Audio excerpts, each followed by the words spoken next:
Olá, boa noite. Aluna de 11 anos denuncia que professor de rede pública de ensino pediu fotos íntimas dela pela internet. E você vai ver também.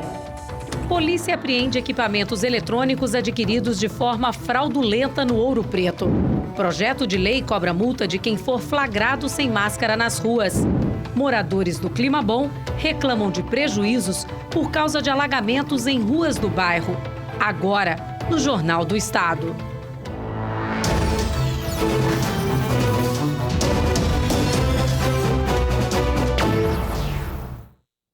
Olha que história absurda. Uma aluna de apenas 11 anos diz ter sido assediada sexualmente pelo próprio professor, um profissional da rede estadual de ensino. Evandro Amorim tem mais detalhes sobre esse caso.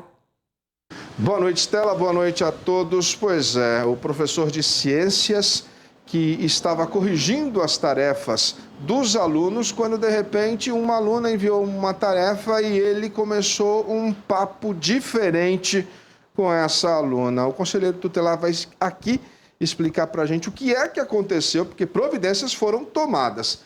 Muito boa noite. O que é que aconteceu lá na escola estadual, no bairro do Santos Dumont? Ao chegar aqui no Conselho Tutelar, a mãe nos relatou que a sua filha de 11 anos, que não conhece o professor que não conhece a criança, estava mandando propostas indecentes para a criança, perguntando: eu posso conversar com você? Agora ninguém pode saber. Disse: pode, professor. Você poderia mandar uma foto de calcinha para mim? Ou nua?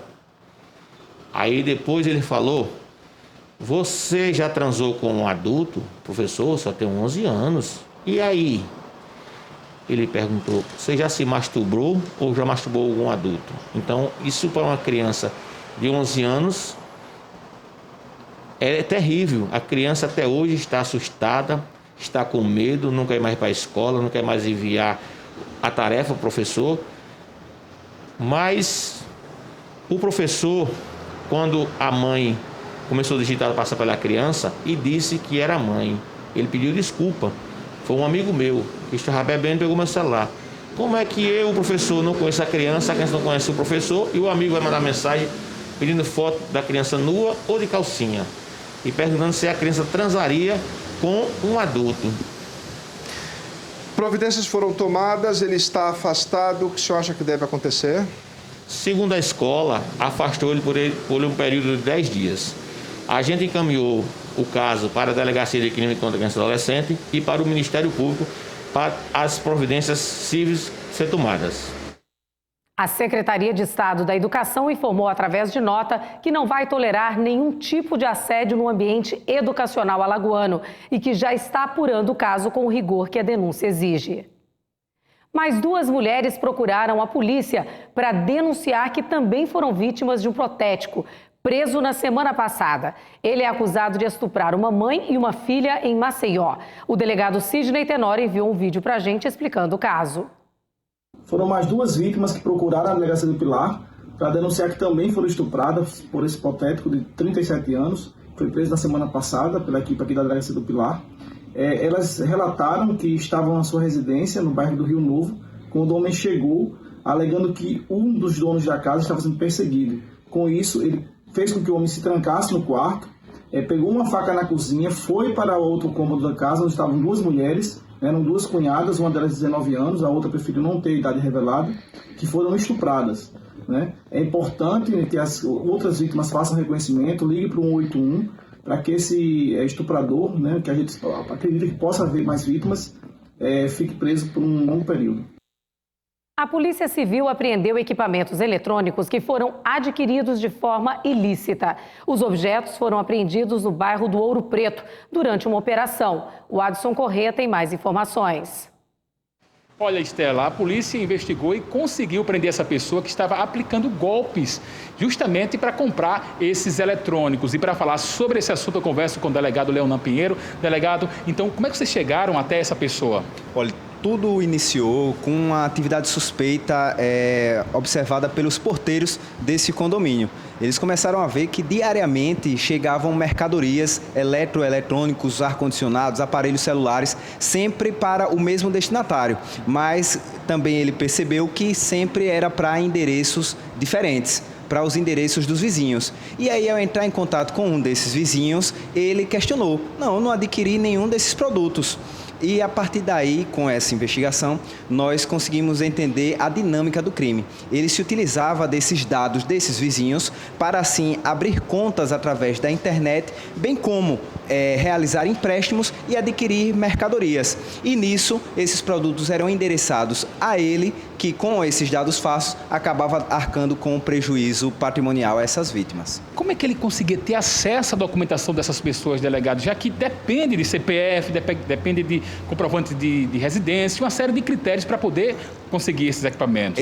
Hoje nós estamos com 8 oitivas marcadas com o síndico, com outros vizinhos e outras vítimas para saber justamente como foi que ele obteve essas informações. Mas aqui já vai um alerta importante. Infelizmente, nós temos hoje algo habitual, que é de fornecer nossos dados para qualquer tipo de cadastro. Esses cadastros não são obrigatórios. E dando essas informações, as pessoas acabam se tornando vítimas vulneráveis de ações de criminosos como esse. Então, no momento de preenchimento de cadastro, a orientação que nós da polícia damos é que você não forneça esses dados pessoais, pois esses dados pessoais funcionam como senha.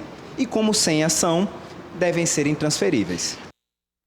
Por decisão judicial, o guarda municipal acusado de atacar um idoso com golpes de martelo em São Luís do Quitunde será transferido para o centro psiquiátrico do sistema prisional. O crime que chocou o município na região norte aconteceu no mês passado.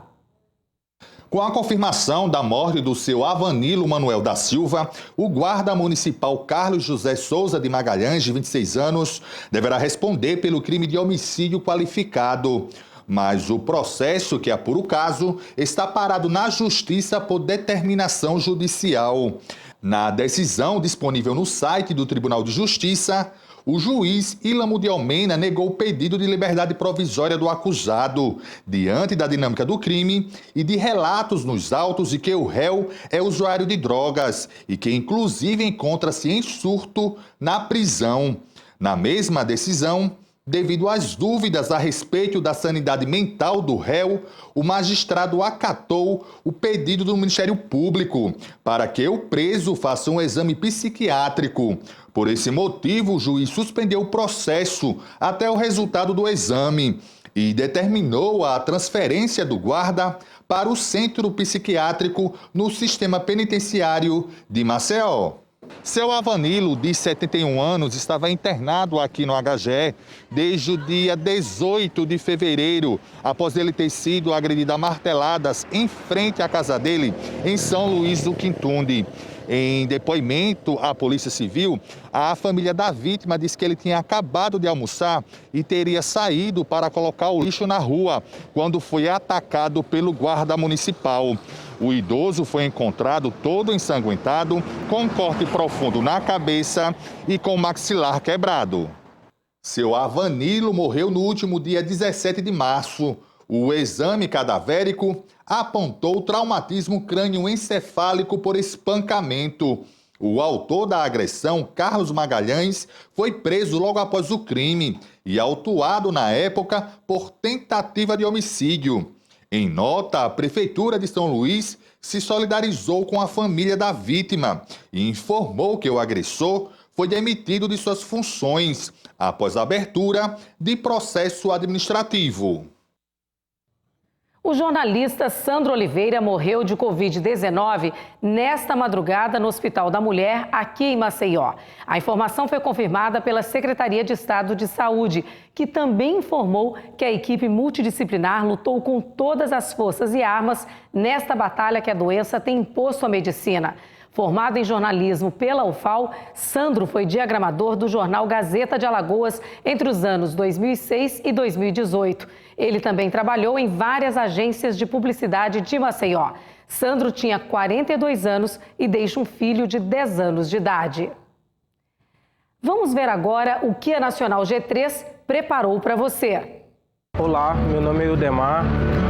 Eu tive uma dívida de R$34 mil, eu comprei esse caminhão, eu tive a economia de 70%, eu consegui quitar ele com 1 ano e 2 meses. Eu recomendo a Nacional G3, eu quitei meu caminhão com R$20 mil, eu recomendo a vocês.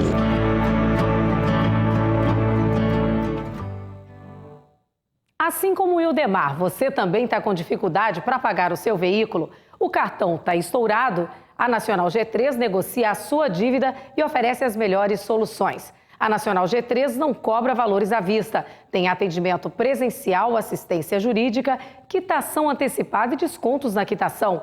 Com experiência de mais de 10 anos no mercado, ela está nas maiores cidades do Brasil e realiza 120 mil atendimentos por ano. Siga a Nacional G3 nas redes sociais. Ligue 0800 888 3211. Não é revisional, é Nacional G3. No próximo bloco, o projeto de lei cobra multa de quem for flagrado sem máscara nas ruas. É só um instante, não saia daí.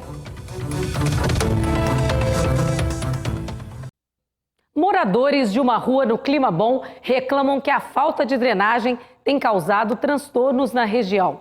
Até a estrutura das casas tem que ser adaptada aos alagamentos, que são recorrentes, segundo a população.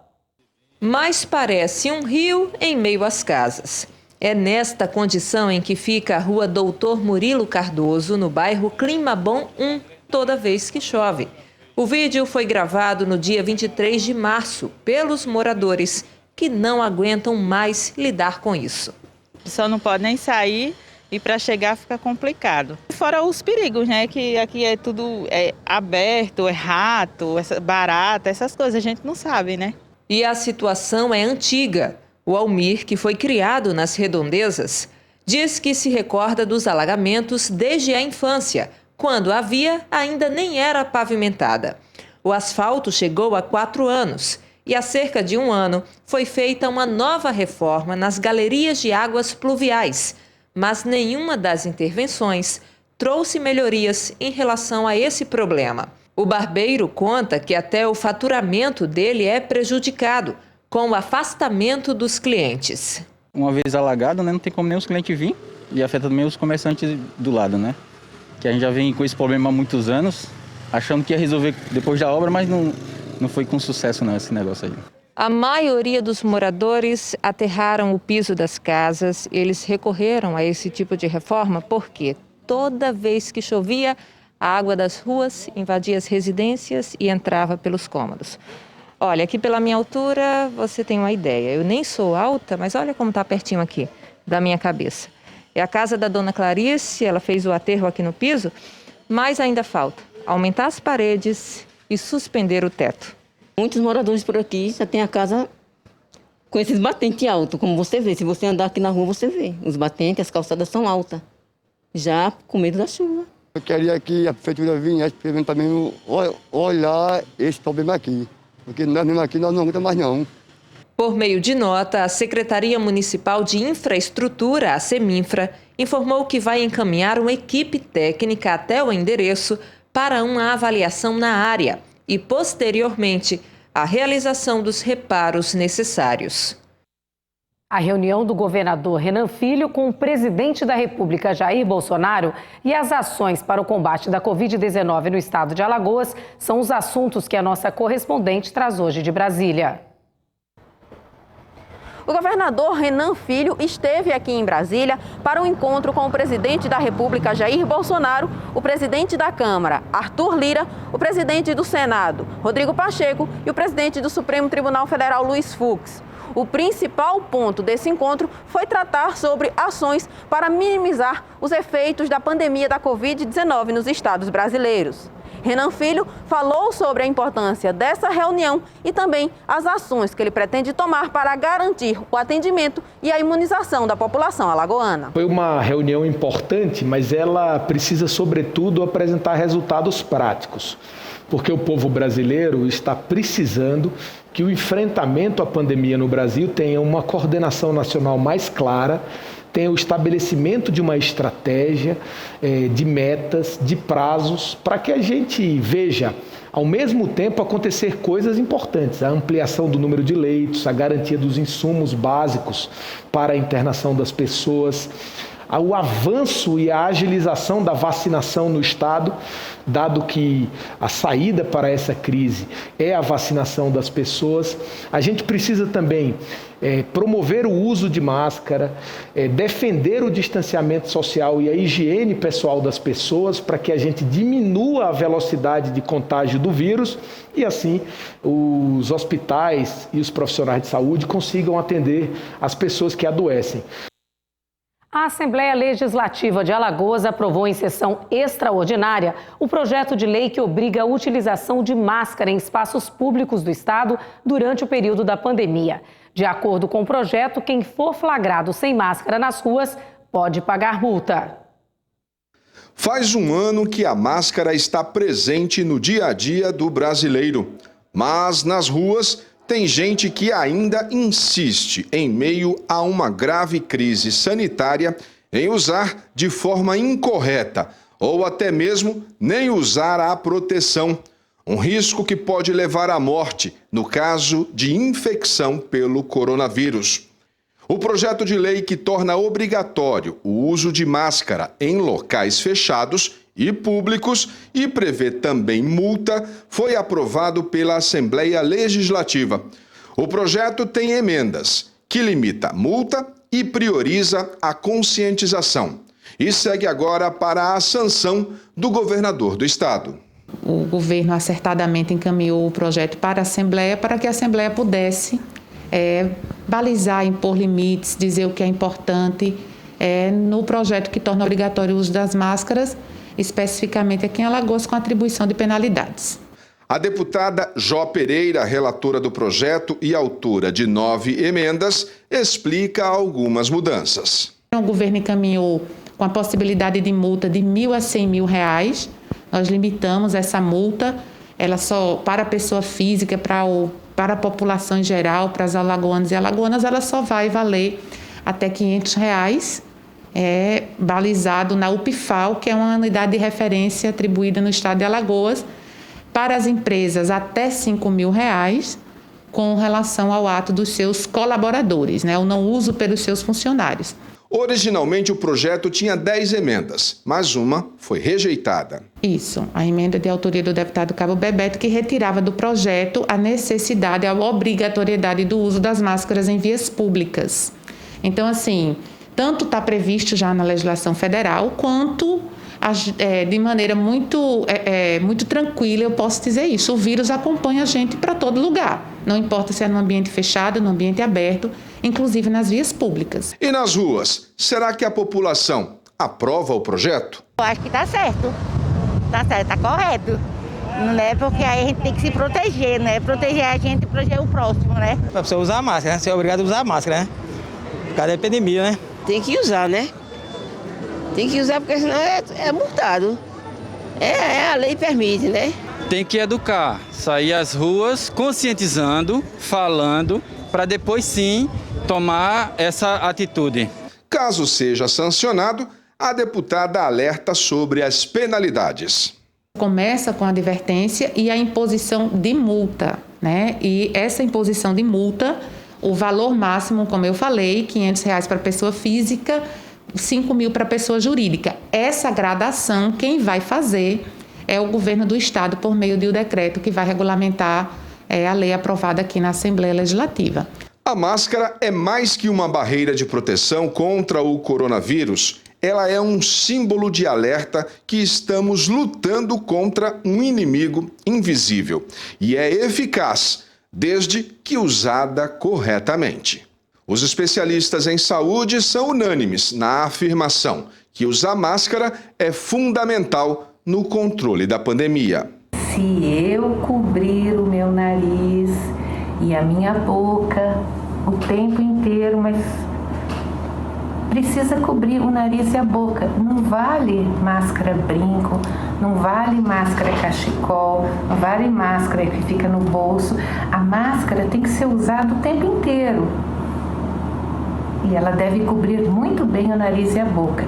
Quando estiver valendo e as multas forem aplicadas, o dinheiro arrecadado obrigatoriamente deve ser usado em ações de combate à pandemia. De preferência em ações educativas ou em ações de suporte para quem não tem condição de adquirir a máscara, para as pessoas economicamente vulneráveis. Que também é necessário isso, né? Não é todo mundo que tem condição de comprar a máscara, né? As pessoas que não têm, o Estado deveria, como faz muitas vezes com o preservativo, fazer a distribuição de um item tão essencial hoje, né? Que é a máscara. E o Jornal do Estado fica por aqui. Para rever as nossas reportagens, é só acessar as redes sociais da TV Ponta Verde. Obrigada pela sua companhia. Que você tenha uma ótima noite. E a gente volta a se ver amanhã, nesse mesmo horário. Tchau, tchau.